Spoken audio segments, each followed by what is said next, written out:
Hey everybody, welcome to Commercial Construction, Elevate the Industry podcast series hosted by yours truly, Dave Procida. Thanks for joining us today. The purpose of the podcast is so that everyone from owner to intern in the business can understand the industry a little bit better, your place in it, where you want to go, and how you want to get there. Today, I'm happy to have a marketing, quote, branding, end quote, expert with us, Darren Magarro, who is the founder and CEO of the DSM Group located in New Jersey. And I got to tell you, Darren, construction may be at the tail end of the branding, initiative, but thanks for joining us today. We're happy to have you. Absolutely, Dave. Thanks for having me on. I don't care what industry you're in, the branding element, both from a company as well as a personal standpoint, is vital in 2021. So it's really not on that end of the spectrum. It's actually important for everybody who's in business. So happy to be here. Thanks. Well, we're going to hit that, how companies should be looking at themselves and how they want to be seen by others and individuals as well. I said in construction business, it's one of the few industries, Darren, that have tens of thousands of independent owners, right? And we talk about technology, and we're at the tail end, because I'm in the business, been for my whole life. We're at the tail end of the technology boom, and I can say the same for branding. Before we get started, in terms of what you're going to recommend and things like that, tell us about you and your business. Yeah, absolutely. Thanks. DSM, or the DSM Group. We started as a DSM Group when I was sitting in a front porch all alone to make us sound bigger. And then as we got bigger, we just became DSM. So talk about that and the branding scope and element of things. We're located in Mahwah, New Jersey. We're a 15-person agency. A lot of what we do, we're full service in that we have a design team, we have a developer in-house, we have a marketing strategy and execution team, as well as our account people, which are really important. A big part of who we are, because I started the business out of a front porch with a laptop, is about relationships. It's very important. It's about how you put yourself out there. It's about saying what you're going to do and then doing what you're going to say. I think a lot of people in our industry get a bad rap for that, and some of it's honestly, some of it is very, apropos. There are people out there that just don't follow through on what they say they're going to do. So we've grown. We've been doing this since 2007. We've grown from one guy in a front porch to 15 people. Made the Inc. 5000 list, twice in the last 3 years, and it's a testament to the team. They allow me to do these types of things now that, to go out, build relationships, and to sort of be a brand ambassador for the agency. But yeah, all the kudos and where the rubber meets the road definitely happens with the team that we have. Well, you said two things that really ring true. Relationship. I have an entire podcast on building solid relationships, and not only how it helps you in business, but you increase your enjoyment when you're dealing with people that you like, right? And team, you said it as well. And that's no different in any business in construction or marketing. But let's talk about branding in particular. How would you define the word branding? The word branding is pretty simple, and people make it out to be a lot more complex than I think it should be made out to be. Whether you're branding a construction firm or branding Starbucks or Amazon or the biggest companies in the world, it's all about putting your values and what your company belief system is out there into the world. Because at the end of the day, the product will, if you're good at what you do, the product will speak for itself. But I think a lot of it has to do with the vision and values of who you are, either, if you're a person like me starting out, or when I did it, or, a big company. It's about, people get behind the branding of companies that they like and they trust and they believe in the product. And I think that can be said from a range of businesses across the spectrum. It doesn't matter what you do. So that kind of the branding of a business is a reflection of the values and the beliefs of the people running it. And again, I think it ties back to if you if you do what you say you do and you do it well, and the product can, hold up to what you say you're going to do, it usually means a whole lot of success for your business and for yourself. So when I think about branding, Darren, I think of the first thing is like how you want others to see you. Now, I don't know if that's right or not, because it's almost like who you want to be, right? I mean, that's the real crux of it. How people see you will be, I think, an offshoot of that. But, how do you maintain throughout your organization your brand? Because your brand is only as good as the people that are in it and how they represent it. So you're up to 15 people now. I said this in one of my other episodes. If your estimators don't understand your brand or are not true to your brand, then do you really have one, right? How do you make sure, and even with a client, how do you ensure that the brand of that client is bought in, if you will, by the staff?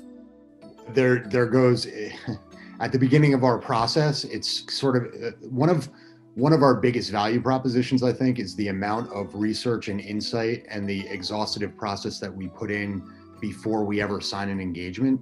So it's about understanding, when you have a client, whatever that client is, it's about understanding and getting the people that are going to be involved to buy in on the trust factor. Because I think, especially in the construction industry and in that service business, I think it's, you're buying into, you can show them all the pictures and all the, here before and after shots. But if they're not buying into you as a person, as the sort of the tip of the spear of the company, and then that trickles on down to the rest of your staff, and they can't buy into everybody else that's going into this project, if you will, it's going to be very hard to garner trust. And I think in business, no matter what the business is, if you can't garner that trust, it's going to be very hard to be successful. Example, if you are courting a client, and you used the word trust several times already, and I couldn't agree more. And that client thinks that you're a client-oriented company, right? You're friendly, you're upbeat, you want to service, you want to do well, right? As long as they respect your time, you'll do all those things for them, right? And you get an estimator who picks up the call and, yeah, okay, right, and they blow it off. That's not being true to the brand at the grassroots level. Would you agree with that? Absolutely. I think that a word it's often overused now, but brand equity, if that is not streaming from the top to, I'll give you an example. At DSM, we have sort of a motto, if you will, that the best idea wins. And it doesn't matter if you're me or you're an intern. If you have an idea, and that sort of brand equity is built up within your staff, and I think that your staff will exude that if they believe in it. But on the flip side of that, I think it's very easy for people to sort of see through the baloney, if you will, if you're saying something and you're not putting it out there into the world. I think it's the number one reason businesses fail. If you can see through that, there's nothing worse to a potential customer. And I'm saying this from my standpoint, not as a marketing agency owner. When I'm going out to buy something, if I can see through the BS, I'm not buying the product. And that's just the simple, fact of it, I guess. Well, I'm consulting for a few different companies now. One has been in business for 58 years, third generation. And you would think that they would say, you know what, we haven't, because, a lot of old timers say, yeah, we've never done it this way. We're okay. So why change? Well, these guys actually have really adopted that whole dynamic, which is really, really cool. We're going to take a short break, Darren, and when we get back, those that are listening, we're going to get into what the parts and pieces of branding consist of. So we'll see you in a quick minute. Hi, I'm Patrick Ripple, founding partner of ISA Architectural. I've known that chap right there for well over 20 years. And what a 20 years it's been. I'm Larry Windsor, partner, vice president of construction services. Our third partner, Mike Morehouse, can't be with us today. We are the Mid-Atlantic's premier sales force for architectural building products and engineered architectural solutions. For over 15 years, we have been providing comprehensive design solutions to architects and designers all across this region, and high-quality economic product solutions to contractors and subcontractors too. We bring products and people together. We specialize in the building envelope, everything from the weather barrier all the way out to different types of cladding. We fully understand the rain screen principle, and we have an interior portfolio specializing in wood and metal walls and ceilings. If you're a developer, part of a design team, architect, or interiors, or if you're a contractor, let us help you. Visit www.isaarchitectural.com and see how we can bring value to your project. Welcome back, everybody. We're here with Darren Magarro, founder and CEO of the DSM Group. So, Darren, again, thanks. Before we left, I said we were going to break down branding into its basic parts because, I talk about it and I say, well, it's what your proposals look like. You need to break down further the fonts and so on. So how would you break down branding into different baskets? One, it's about the messaging. Two, it's about, I guess there's in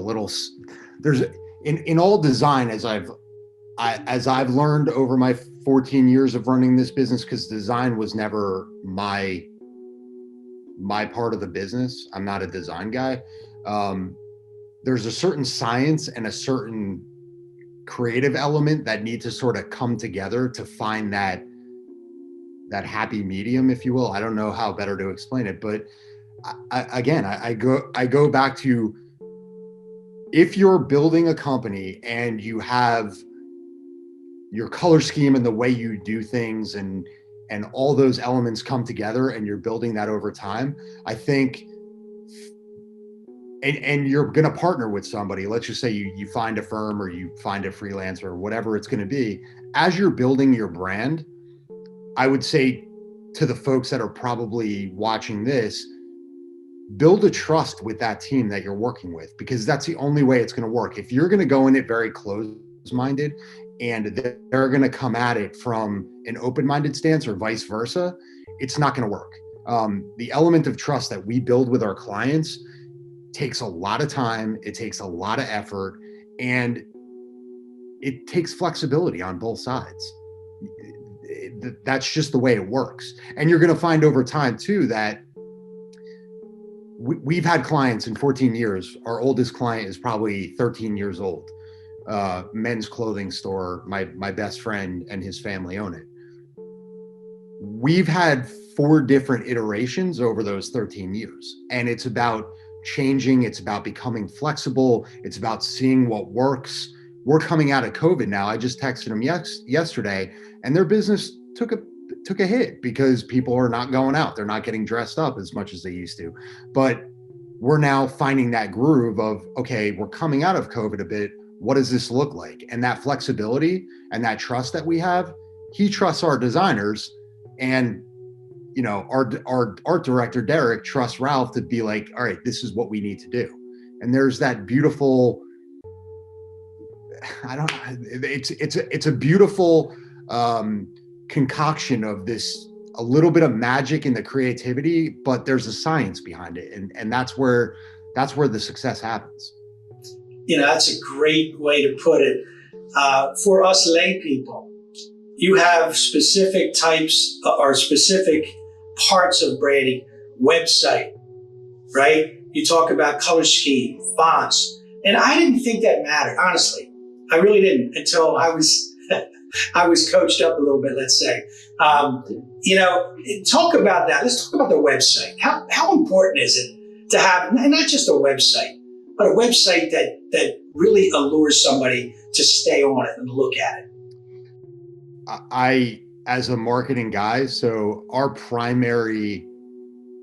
we're a marketing firm, but as we've grown, we've become a results firm. And so our websites, and Derek, forgive me that I'm saying this, we don't have the prettiest websites. And that's done for a reason, because our websites need to marry creativity they're nice and they're steps beyond other digital firms because they don't put an emphasis on that.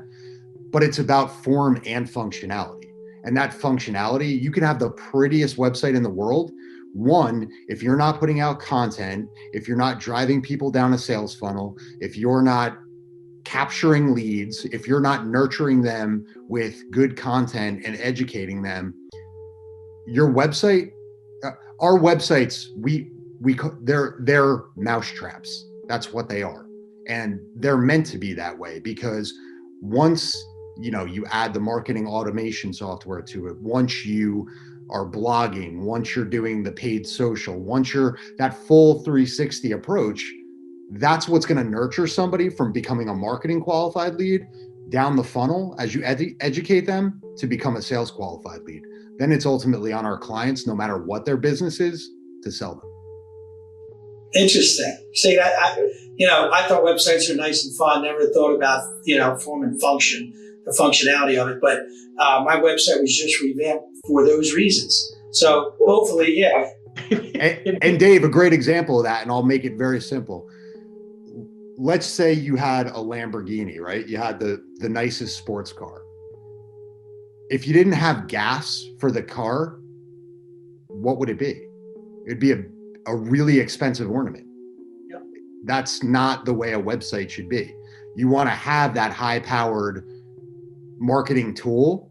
You want to have that Ferrari, but then you also want the high-powered gas to go into it to actually, produce a result where you're getting, leads and qualified leads that, if you're a commercial builder, I'll put it into your world. If you're a commercial builder and you're getting leads for residential, it's worthless. So it's all about the form and the function. Interesting. Let's talk about, this may be abstract to a lot of people, but color schemes. They're important? They play a part. Absolutely. There's different colors. A lot of the clients that we get are established businesses. So they'll come to us with a brand standards guide already. We've worked with national companies that, their brand standards, you can't work outside of them. Colors are definitely important. I think there's different colors that resonate with different people, and in different verticals and different businesses. But again, a color scheme is great, but if you don't have the content to match it. So content, as I hear all the time, is king. Content's got to be good. And I say this about my podcast, two things. As long as I'm having fun, right? I want to keep doing it.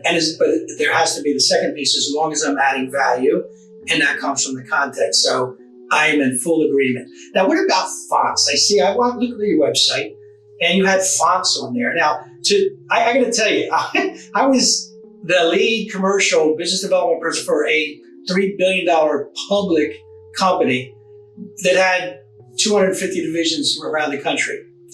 And there was zero branding except at the top.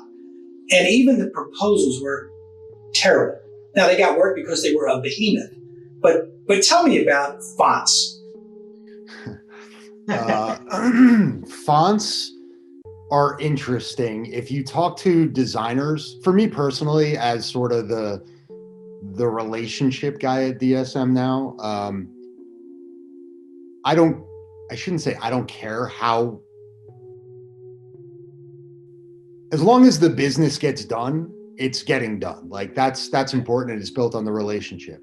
With regards to, if you talk to our art director or a designer, they're all about the fonts, and they're all about the kerning, and they're all about, like the things that they pick up in television commercials, because a big brand is like off on their kerning, or, the spacing of the letters. And I'm like, I can just imagine. Oh, and it's funny too, because for me, I don't pick up on it, and he'll send something. We use Slack as our internal messaging system, and he'll post something at like 10 o'clock at night as he's watching TV. He's like, "Yo, did you guys see that commercial? Did you see the letter forms? The kerning was off." And I was like, "What are you talking about?" No. But yeah, I mean, font's important. I know from my past experience, there are certain fonts that all designers hate and others love. But yeah, I mean, if you feel strongly about it, it's certainly a big part of branding. See, for me, I'm like you, the relationship guy, but I think if you're going to be professional, right? If that's part of your brand, and the way one writes, how it looks, and all that matters. Certainly, the fonts on your website, everything else. You know, I hear this all the time about many parts of our business, and I'm sure it's rampant everywhere. But when you get older companies, they have been around second generation, third generation companies, and you talk to them about branding, do they look at you like with cross eyes and say, "We never did that before. We're doing okay"? I mean, do you get that? Right? How do you combat that? With with care and respect, the best way to put it. So, you know, my wife's family business is a great example. They're, forget about third generation, they're in their fifth generation and they're 117 years old. They have quarries in New Jersey, and they're a great example of a company where the generational ages, there's a tremendous amount of respect paid to the past while also looking to the future. And that, I think, is why their business continues to grow and is successful. I would caution brands that are old and they've done things a certain way. In our world, technology changes so fast in the digital marketing space. So, we're always keeping up on it and always, trying to stay bleeding edge or leading edge or whatever you want to call it. But I would caution that. I would caution companies that are in that world, while not getting away from what got them there. Because I think trusting the process and, if something's working, there's, if it ain't broke, don't fix it. That being said, I think be mindful of trends and be open to the new technologies that are out there, or the staying on top of things. I think it's really important, even for companies that are well established and are have been very successful. And that's a good story. And for any construction owner that's listening, you can take that advice, because I don't think, I'm working with a company that's 58 years old, and that's a reasonably well-aged company. But like I said, they've embraced change, and their tagline is a rich history, right, which they have, and a bright future. So because they're continuing to do what they do, but they're also evolving into other new higher tech things, and I think that's perfect. Now, I always recommend companies have what we call a master plan, because without a master plan, you're like a ship, in the ocean. You're making good time, but you might be hopelessly lost. But branding, right? I think and I'm learning, I'm beginning to believe that branding is a big part of who you are, not only for your customers, because you can go to a client and say, "Look, I got more work than I know what to do with," right? And I'm not out there pushing brand, but over time, it not only affects your eyes or you in the eyes of the industry, it's got to have an impact on the people that work for you and the people that you want to bring in. You might ask yourself a question: if you believe in your brand, is this person going to fit our brand? Before you hire them, right? What do you think about that? How it affects the internal parts? I think it's vitally important, and I will challenge this as well. I think it's important for the recruiting element to bring people in. A lot of what we do on the digital marketing side is sort of helping people funnel out a prospect or talent that they don't want to bring in. It's making things more efficient. So it's streamlining that process. So for us, we're a 15-person agency. A lot of what we do is, we're about work-life balance. I'm always on call, just being the owner of the company, but I respect and value my employees' time, their families a lot. We joke that, we're an enclave for New York City expats, and that was done for a reason. I started DSM. I had worked in the city for 5 years, came out to New Jersey, gotten married in 2005, and I didn't want to travel anymore. I was working on Toyota at the time, and I didn't want to travel to California every year. We wanted to have a family. Now I have 3 kids. I coach my son in sports, and that was really important. So I think as important as it is for recruiting purposes to bring in people that you want or that have the same value system as you, I think it's probably more important to push away the people that don't share that value system. And that's a big part of that personal brand. People see me, since COVID hit, I've done tons of podcasts, and I the more I see myself, the more I understand that, like, we're not going to be a great fit for everybody. And that's cool. And that's what makes our team who they are. And that's why, one of the best compliments, I was in the office for the first time a few weeks ago, and my art director happened to be in the same day. And he just came down. I have a couch in my office. He sat down, he goes, I just miss this. I miss being able to walk into your office, with the TV on. Usually there's some sort of sports going on, and just sitting down, even if I bring my lunch down just to get out of my office because his is on the other side, and just to be able to talk. And that, for me, all the success we've had in business is awesome. But for me, the best part of it is when I say we have a family, like, we have a family, and they're not my real family, but they're my second family. And they're as important to me as anybody. I know their wives, I know their kids. I have my longest tenured employee, her daughter calls me Uncle Darren. And that's what I wanted. And that's why I do it. And that's why I love what I do. That's awesome. Hey, we're going to take a short break, and when we get back, we're going to have Darren run through the process if you happen to be one of his new clients. Talk to you in a bit. Hey, everybody. If you're looking for a strategic business partner who does subcontracting work on the interiors, let me tell you about the CFP Group. They are a minority business enterprise and have been in business for over 20 years. If you're interested, you can contact them by email at cfpgroup1@gmail.com or call them directly at 410-977-8568. That's 410-977-8568. Take it from me. I've done business with them, and I know they can get the job done. Hey, everybody, welcome back. We're here with Darren Magarro of DSM Group, and so far, you've been fantastic. I've loved the information. Now, I want you to talk to a prospective client. I know there's people that own businesses that are listening in, and let's say they engage DSM, at least come in and talk to us. So you go in, you talk to them, and you explain the process of what they're going to need and how they're going to help you, how you're going to help them. Could you do that?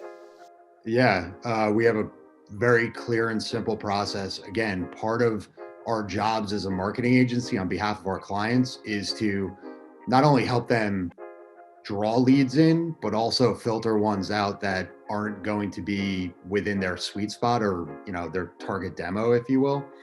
So the process is really simple. Usually we use a marketing automation software called HubSpot. So our website, all of our lead magnets and everything that we put up there, we get lead notifications, lead scoring, all that based on certain questions we ask. Come in, do a 30-minute intro call, myself and our VP of accounts, Meredith Hopkin. We do a 30-minute intro call.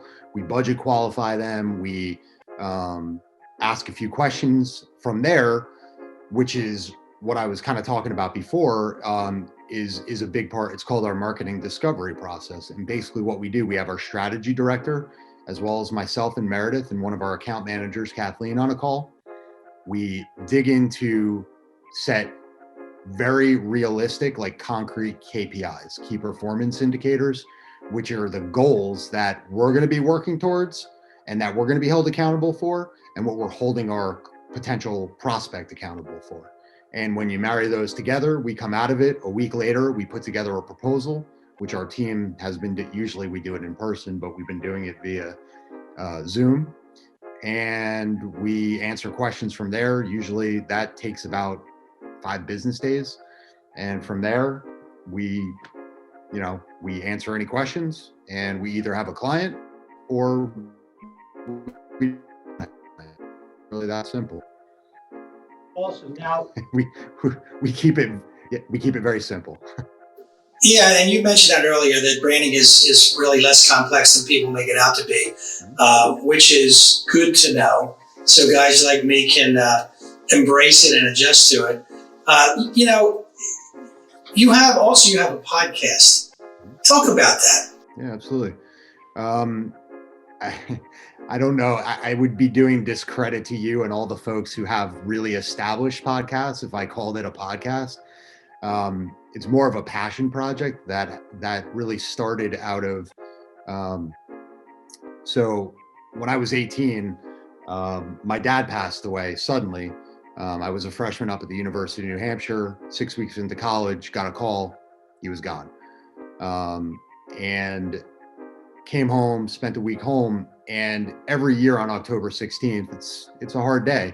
But this year, last year in 2020, it was 25 years. So I was rattling around this idea in my head for a while, and I came up with this word homage. For me, there's been a lot of people over the course of my career, starting in 2000, but really in my personal life as well, that took an interest in me, and it's what I try to pass along to those coming up behind me. So homage, a gentleman, Kenny Sullivan, who his daughter was 2 episodes ago, she came on and spoke on his behalf. He passed away suddenly in July, and I really just needed to figure out a way to get this out into the world and just to say thank you, really. And so tonight, as I was speaking to you before, a buddy of mine who I hadn't spoken to in like 15 years posted something in probably October on LinkedIn about just Gratitude Friday, and just posted a note about somebody who he's thankful for. And I was like, all right, I got to get this done. And the funny part, as I was telling Dave tonight, I'm down in Florida, I'm from New Jersey, and I'm actually having dinner with my buddy Casey tonight, just to catch up. And we haven't seen each other in years. And it really was kind of the death of my mentor, Kenny Sullivan, that birthed this idea of doing homage. And we're 7 episodes in. It started with my mom, and I have, a buddy's dad who was my baseball coach from when I was a kid. I have a buddy of mine who's a chef. I have people that, like I said, this guy Kenny's daughter, who came on and did a phenomenal job, even though it was really difficult. And the last one was one of my first bosses at a big agency in Manhattan, and just catching up with her again. I hadn't spoken to her, this woman Ava in probably, I don't know, 14 years, and came on, and it was like a day had never passed. It was amazing. It's awesome because the 2 words "thank you" is kind of what you're doing. It is huge. It is so empowering. It brings out such goodness, and you're taking the time to do it. And I applaud you for that. And before we get off the air here, you're going to give our listeners, how they can find that podcast. In closing, I would say this: you've really highlighted the importance of branding. And I'm going to say this: if you're not a business owner, you should be concerned about your own personal brand. And I ask in the relationship building, are you relatable? Do people want to be around you? Do you bring energy into the room, or do you suck energy? I mean, that's all part of your personal brand. You need to know who you are. And if you're a business owner, you got to know who you are. And if you're not proud of it, maybe you need to change it a little bit, but you should embrace it, and your whole company should. And guys and companies like Darren's can help you. So Darren, where can people find you on your website, your podcast? Yeah, our website is thedsmgroup.com, THEDSM, and then group. You can find us there. All of our photos are up. Our team's done a phenomenal job on the design, and I think they're doing another design. We're getting even more idealistic in kind of who we are, and it's a credit to our art director. As far as the socials go, you can find us on Instagram. You can find us on Facebook. You can find us on LinkedIn. We have a big presence on LinkedIn. If you want to find the homage, it's on my LinkedIn podcast, or I'm sorry, it's on my LinkedIn page, and that's just Darren Magarro. My name, Darren, and the last name is Magarro. And and I've all my personal stuff as well. I think I just want to make a quick point, because you just brought it up about your personal brand, and I was just having this conversation this morning with our strategy director about this, because he deals his entire life with strategy, and he's interested in sales as well, and becoming better at it, which is what I love. Our team is all about improvement. And I said to him, just be careful he wanted to jump right into like the Wolf of Wall Street and like Jordan Belfort. And I'm like, hold on, like that's not where you want to go, because like Jordan Belfort spent a bunch of years in jail as well. So maybe like just take what you have and your gift. But I think if you continue to do what you're doing, and you're doing it here because you do it really well, and instead of putting it out there, always putting yourself second in the room, to your point about your personal brand, I think people relate to that. If you're willing to put air into the room and not suck air out of it, people will always see that authenticity, and they'll appreciate that. There's nothing more there's nothing worse to me than being sold something like that hard sell. Like, and maybe that's the way some people do it, and some people are way more successful than me. But what I've found is that if you can put yourself second, and you can put the team first, no matter what the context is, or whether you're leading or you're an intern, that good things come from it.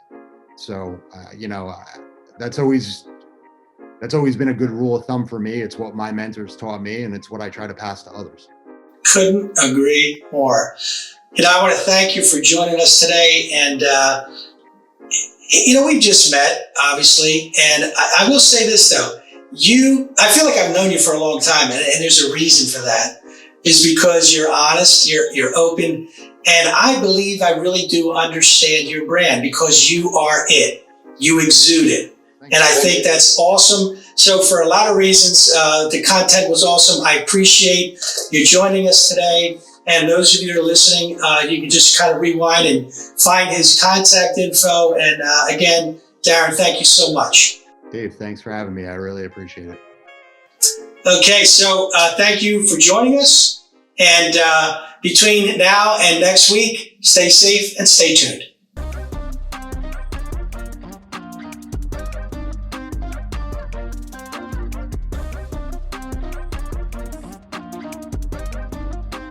So if you have questions about starting, building, or selling your business, or anything in between, contact me 2 ways. Go to my website, adicorp.com. That's ADICORP.com. It's my last name spelled backwards. Or visit me on LinkedIn. Go to David Procida and leave your messages there. Visit us on our YouTube channel at Elevate the Industry. Check us out on Instagram at Elevate Industry. Subscribe so you don't miss any episodes. Either way, we'll talk next week, and between now and then, stay safe and stay tuned. All the music for the episodes, including our theme song Elevate, was provided by DMV producer Trey Skills.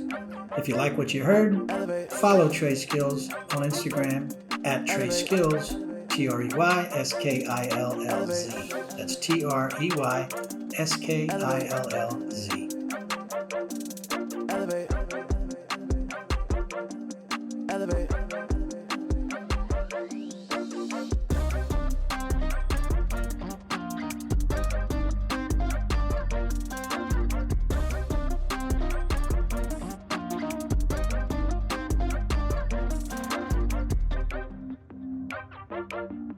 Elevate.